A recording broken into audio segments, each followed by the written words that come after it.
Hello, hello, hello. Hi, gang. Are you ready for the Tuesday poll question at Smerconish.com?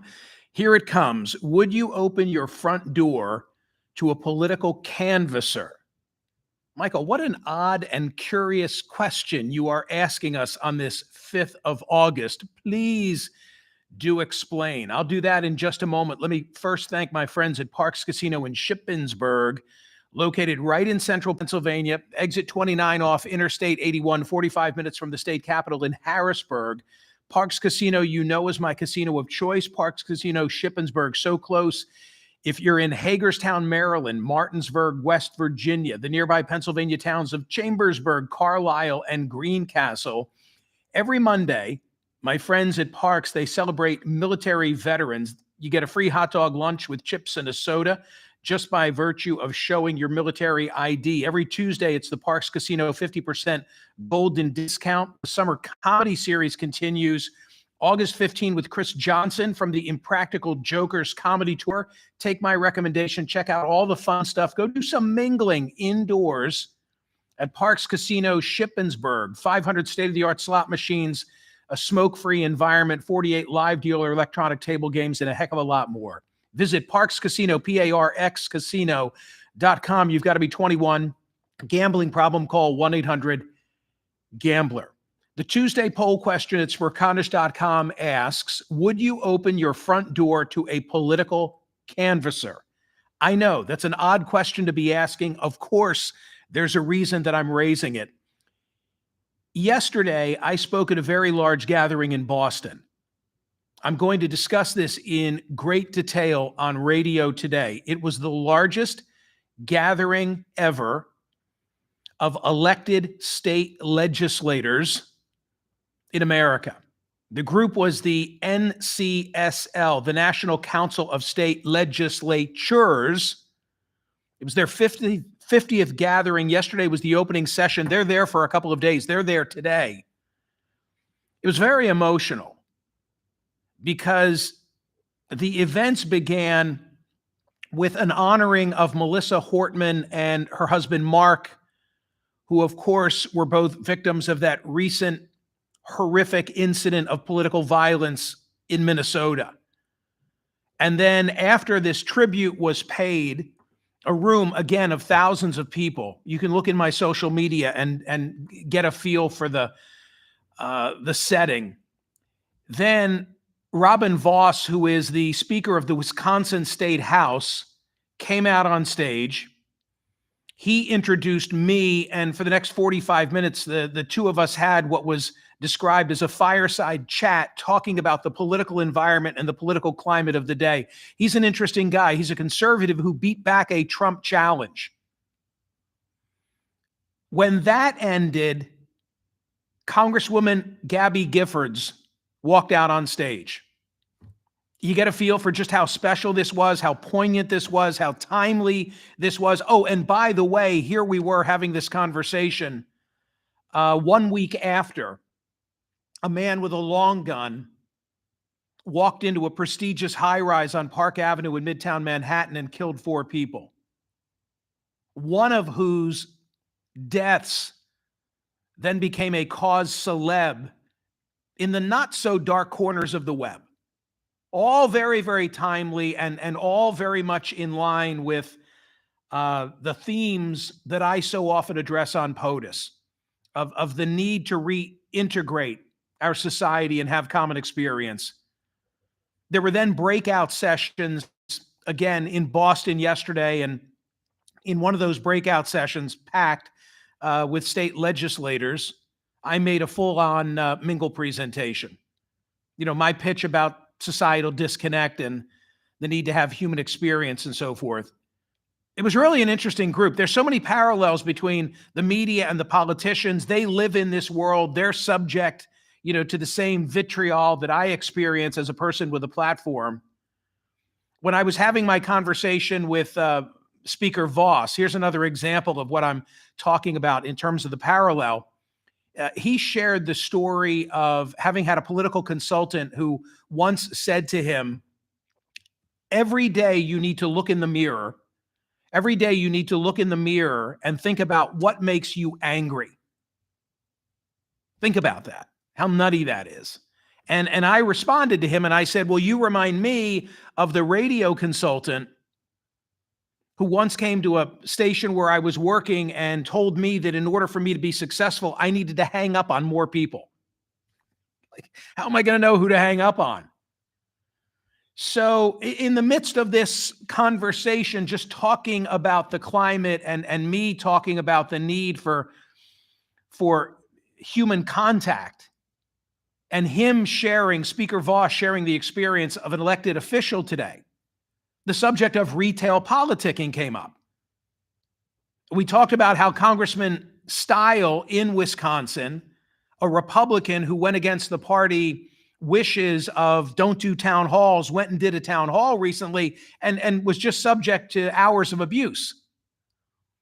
And then Speaker Voss said to me, and don't get me started on that Ring video doorbell. And I'm thinking, wait a minute, what do you mean? And I asked him, what do you mean? What's the problem with the Ring video doorbell? I just put one in for my mother so that I know who's coming to her door and can keep a protective eye on her. And Speaker Voss said to me, well, they're the bane of our existence because nobody answers the door anymore. Now they see that it's a canvasser. In this case, it's the Speaker of the Wisconsin State House who's come to your door, and people don't want to engage. There was a story yesterday in the newsletter. The author who wrote it is going to be a guest on Thursday, talking about how we've become homebodies and shut-ins. And not only are we homebodies and shut-ins, but we're no longer willing to open the door to, a Jehovah's Witness. I always love it when they come around, engage them in some interesting conversation.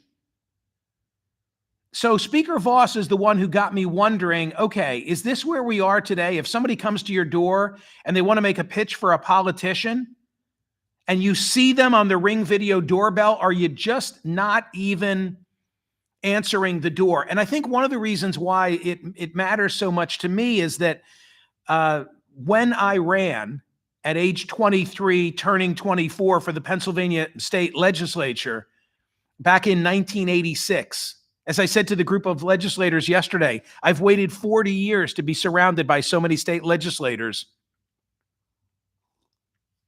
I remember fondly knocking on doors. You may have heard me tell the story. One day I was with an older woman named Rebecca Mammal. She's gone now, but I did one of my presentations in Colorado. I'm trying to think of where I was outside of Denver, but I was speaking in Colorado, and Rebecca Mammal, she and her husband, Walt Mammal, these two wonderful, rebellious libertarian types. And I remember the day when Becky Mammal was with me and I was knocking on doors. This happened in Newtown Borough, Pennsylvania. Swear to God, it happened just as I'm telling you. I pushed the buzzer. This was long before a Ring video doorbell, and a bird pooped on my head. Pooped on my head. Direct shot. And Becky was thrilled. Becky said to me, "This means you're going to win the election." I'm like, no, it just means that a bird pooped on my head. And I quickly got myself cleaned up, and the person came to the door, and, I asked them for their vote. And I asked them for the vote. Mingling, one of the great life experiences I've ever had. Knocking on doors, having to present myself, extend a hand, and ask for the order. So today, apparently, according to Speaker Voss, it's just not happening. And many are sitting back and they're seeing, who's at the door? I don't want to talk to him. I don't want to talk to her. And they're not even answering the door. I was interested to see if anybody had written on this subject. And indeed, The Guardian in the UK wrote all about this within the last year. And they actually put a more positive spin on it, because they said that some UK politicians are engaging in conversations with people who are in the House. Now think about this, who don't want to come out, but they'll speak, or they are remote. And because the Ring video doorbell catches them wherever they are, they're engaging in conversations with politicians remotely. Quote, since their debut just over a decade ago, smart doorbells have been a revelation for anyone interested in home security, though most won't admit it, being a bit nosy. They've also transformed door knocking for political canvassers, while doorbell camera footage of passerby pilfering packages or behaving badly can be found all over the internet. Spare a thought for those campaigning for the country's future. Canvassers from all major political parties have been warned about how careful they must be whilst, I love it, whilst knocking on doors. One campaign manager went so far as to warn staff that they're being recorded at all times in order to avoid the type of controversy that enveloped a Tory caught removing opposition leaflets from a home in May. That's not good. I guess went in and rings the bell and then pilfers the mail and tears out his opponent's mailers.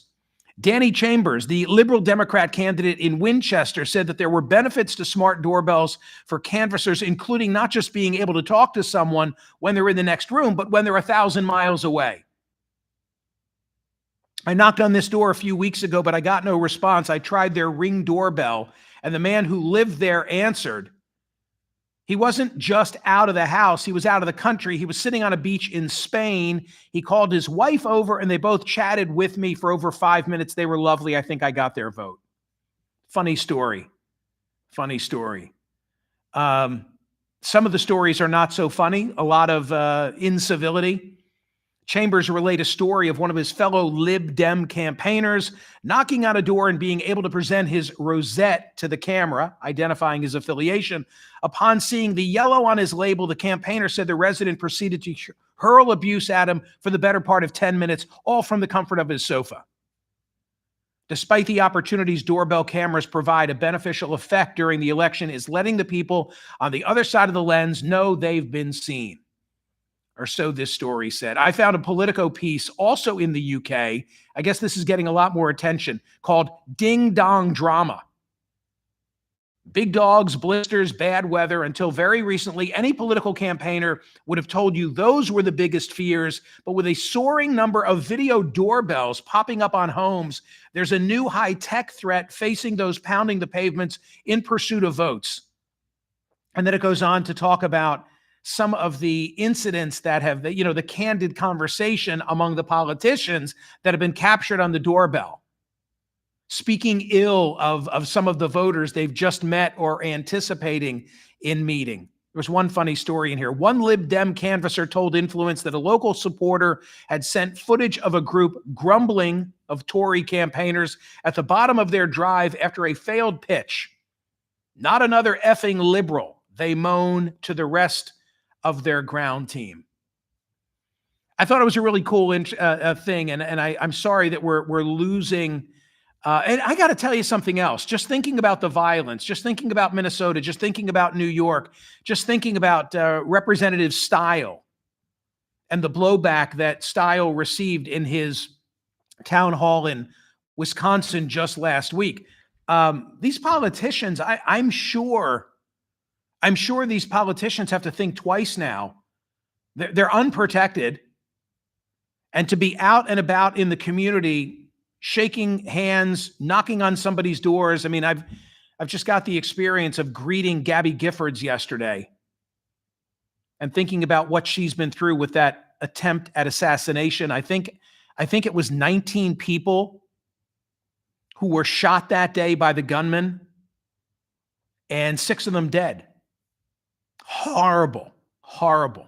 So I have all of this sort of on the brain and a lot of thoughts that I'll share on radio today, just about the coarsening of our dialogue, the risk of violence, the fact that people are now using that Ring video doorbell to keep away the politicians. All sign of the societal disconnect that we discuss here on a regular basis.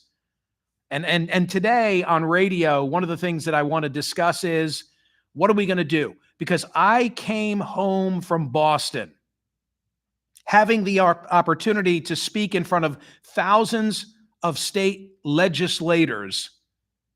Like, everybody gets it. Everybody gets it. And the question that many asked me in our breakout session yesterday was, okay, what do we do about it? And I have answers, but I don't know that I have the best answer. What do we tell our constituents they wanted to know? I have an answer. I don't think that I have the best answer. So go vote on this Tuesday, the 5th of August, summer flying by. Tell me if you answer the door knowing it's a political canvasser. I would, and I'd be courteous, even if I were unsupportive of their candidate. I mean, I've been in that position. I know what that's like. It's often a thankless job. Go vote, go vote, go vote at Smerconish.com. If you're watching on YouTube, thank you for that. Like and subscribe, and set yourself up for notifications. Have a great day.